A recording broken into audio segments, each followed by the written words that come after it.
And I am recording. Excellent. So, welcome.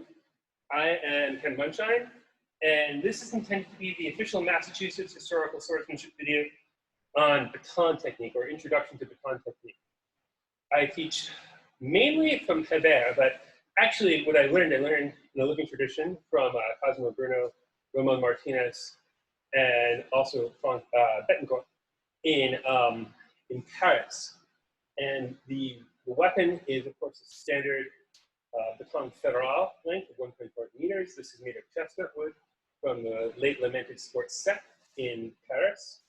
And the weapon is held with, I have a little talon, or heel there, and my hands are together. This is the way Cosimo taught me to do it. And he thought it was not similar from the French way of doing things. And the weapon is held in a standard right-footed fencing stance and moved in a series of Milanese. There are 3 Milanese. The first one is you can see what I'm doing. The first one is called the brise, or the head breaker. I simply call it the descending. You can see what I'm doing. The trick here is that my left hand is going underneath my right hand. I'm just closing some windows that have popped up, so please ignore me. Excellent, okay.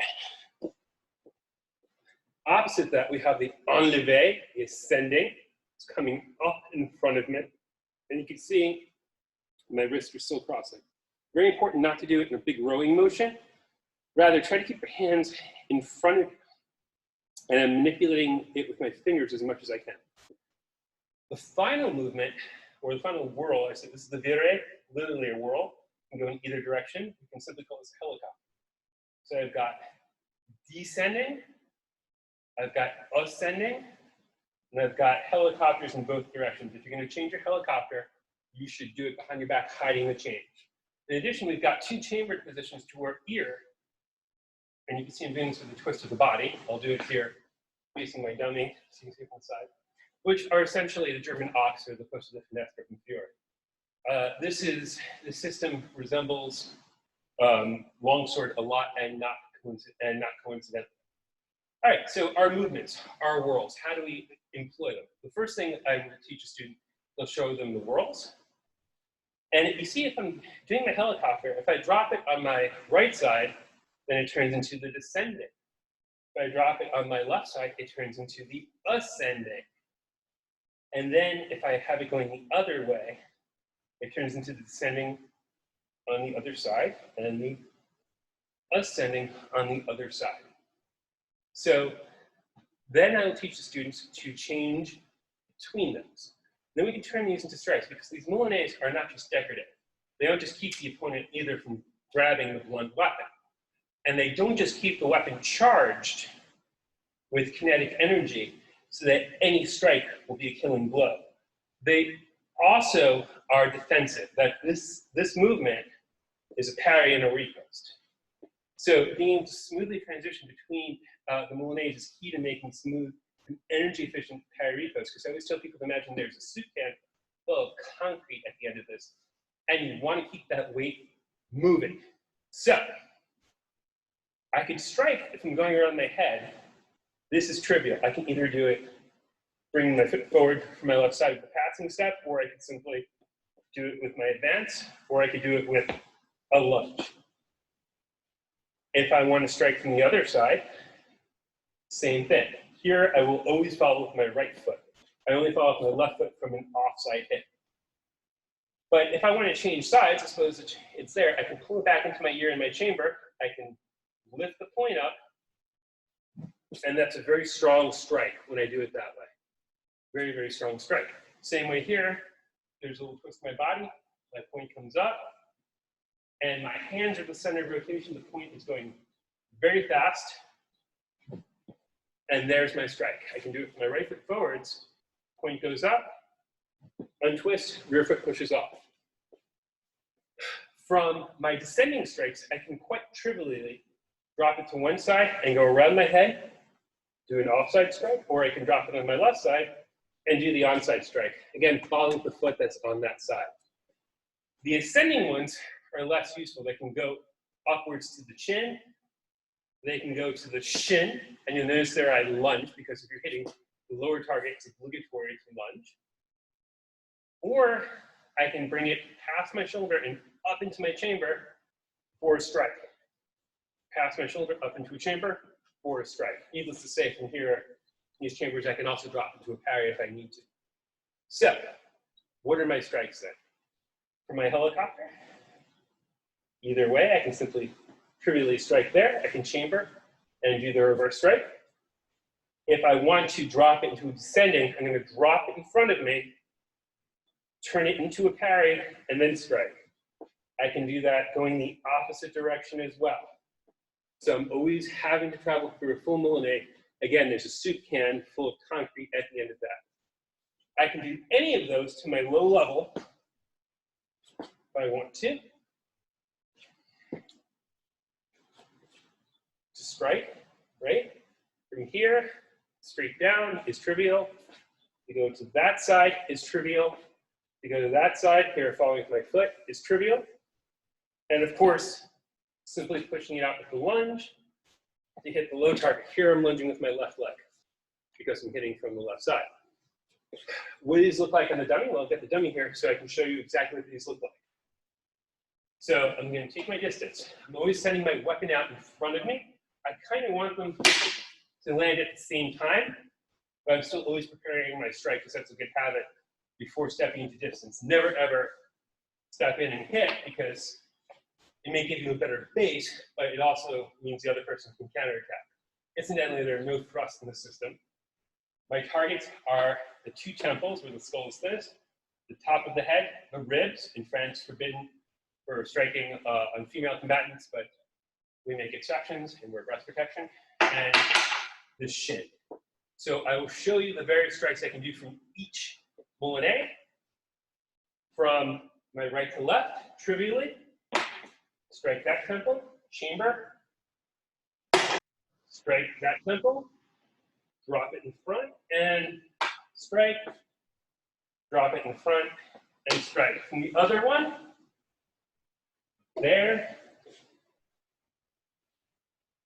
there,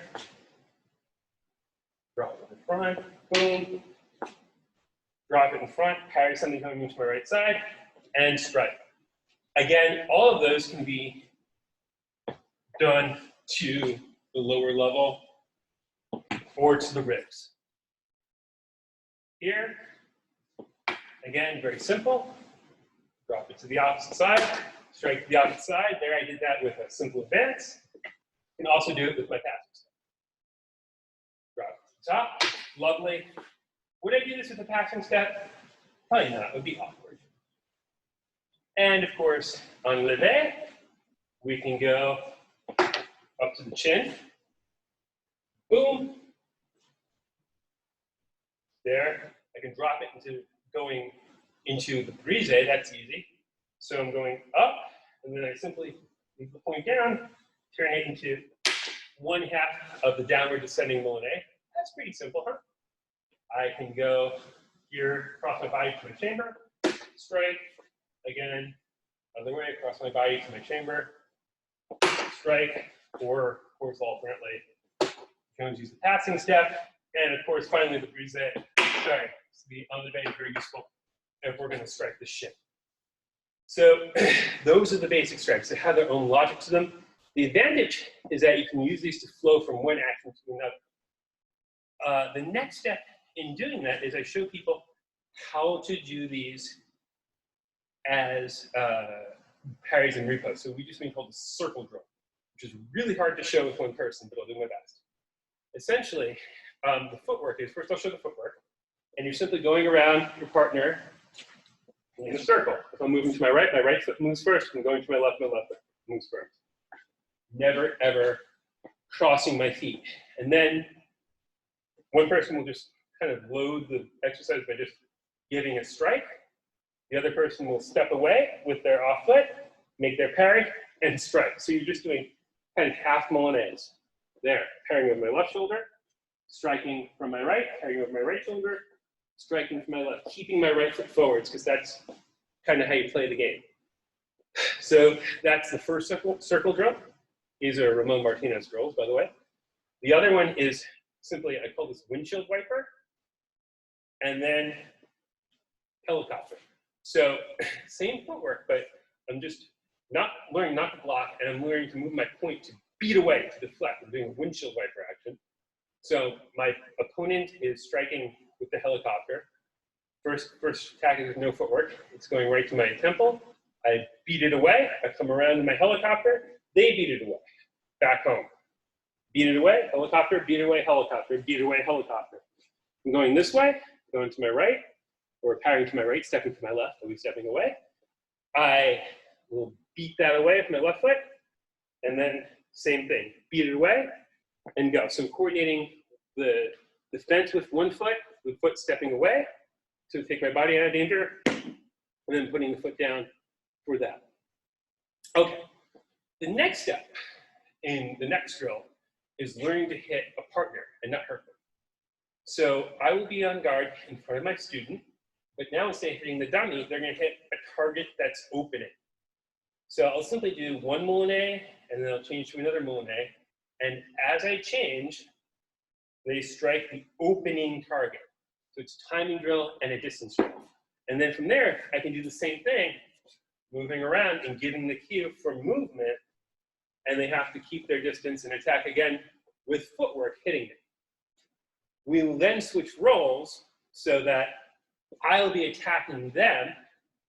So when they change, and I'll attack, and then they have to go into their moulinet to parry and repost, just as they're rehearsing on the dummy, because of course these moulinets are also part of the attacks.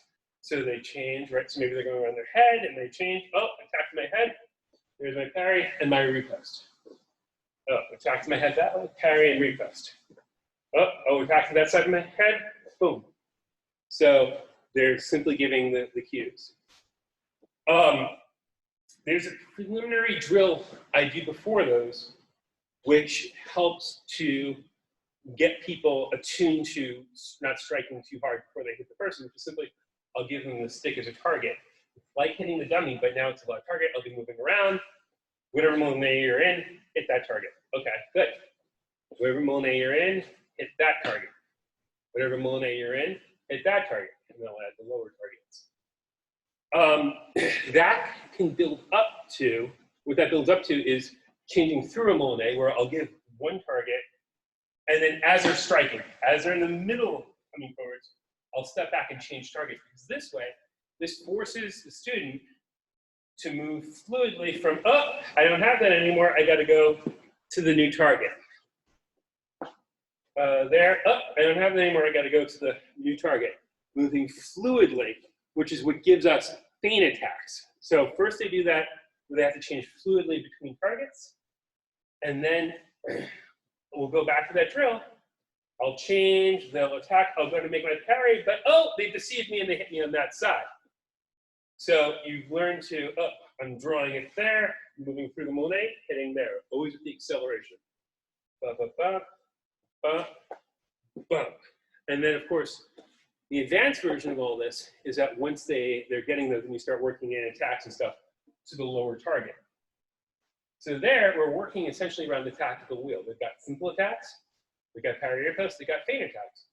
Well, what about counterattacks? Well, in this system, counterattacks are mainly made against attacks to the shin. So if someone is attacking low on me, the reason for that lunge, the mandatory lunge, is that I can hit him trivially here, but oh, I can't reach that, but if I simply drop my angle, I can hit that. But it also leaves me vulnerable to counterattack. So if someone's attacking my shin, I'm simply gonna slip my leg, and there you go. You should be at such a distance where they're gonna hit your forward leg. Simultaneously, you're gonna respond and hit. So let's suppose the dummy was trying to hit my leg, slip and hit. You can still get a lot of distance with that. You can also do a counter time thing where I've drawn the counterattack, parry, and repost, which is actually pretty slick if you can pull that off. So I attack, oh, he's counterattacking, pulling his leg there, parried it, and coming out of there for that. So you've got attack, parry, repost, counterattack, and counter-time actions. Let's see, what's the other thing? Use a priority weapon. If my attack, so I don't have to worry about counterattacks in the same way as I might with longsword, which is actually good training. So if this weapon's coming forward, this is my attack. Doesn't matter if it hits me. I've got that. Though of course I'm always doing defensively, keeping myself on one side or another of my weapon. I'm never dropping my hands. I'm always reaching out for this reach. So it's kind of like the foil of longsword in many ways. It's also less dangerous. And I recommend it highly for all training for longsword, especially because sticks and masks are cheap, and it's basically all you need: sticks, masks, and some stout gloves, even the lacrosse gloves, and some rattan sticks. So try it.